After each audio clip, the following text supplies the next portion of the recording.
Sugar ఉన్నవాళ్ళు ఈ విషయంలో మాత్రం చాలా జాగ్రత్తగా ఉండాలి. మీకు ఎప్పుడైనా చిన్న దెబ్బ తాకి పుండులాగా ఫార్మ్ అయినా, లేదంటే ఏదైనా గీరుకుపోయినా, లేదంటే ఏదైనా ఇన్ఫెక్షన్ వచ్చినా కూడా మీరు అన్నిటికంటే మెయిన్ చేయాల్సిందేంటంటే మీ షుగర్ డైట్ కంట్రోల్‌లో ఉందా లేదా చూసుకోవాలి.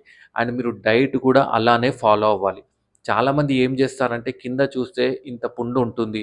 వాళ్ళు తీసుకునే డైట్‌లో ఏందంటే రైస్ మరీ ఎక్కువగా తీసుకోవడం గానీ, లేకపోతే కూల్ డ్రింక్స్ గానీ, లేకపోతే బయట షుగర్ పెరిగే ఫుడ్స్ ఎక్కువగా తీసుకోవడం లాంటివి చేస్తూ ఉంటారు.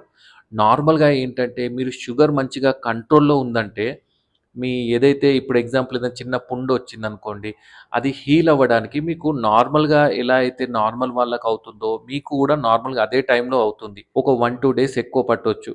బట్ మీ షుగర్ కంట్రోల్‌లో లేదంటే, వారంలో తగ్గాల్సిన పుండు నెల గూడా పట్టొచ్చు. ఒకవేళ షుగర్ ఎక్కువగా పెరిగితే అది ఇంకా పుండు అనేది ఇంకా ఇన్ఫెక్షన్ ఎక్కువై కాలు మొత్తం స్ప్రెడ్ అవ్వచ్చు. సో, అందుకోసమే ఏ ఇన్ఫెక్షన్ వచ్చినా, ఏ వూండ్ ఉన్నా గూడా, ఏ హెల్త్ ఇష్యూ ఉన్నా గూడా మీ షుగర్స్ అనేది డైట్ కంట్రోల్‌లో ఉంచుకోండి.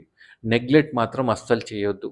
నెగ్లెక్ట్ చేస్తే మాత్రం అస్సలు తగ్గదు. మీరు మంచిగా కంట్రోల్‌లో ఉంచుకుంటే తొందరగా తగ్గిపోతుంది. అర్థమైంది గదా!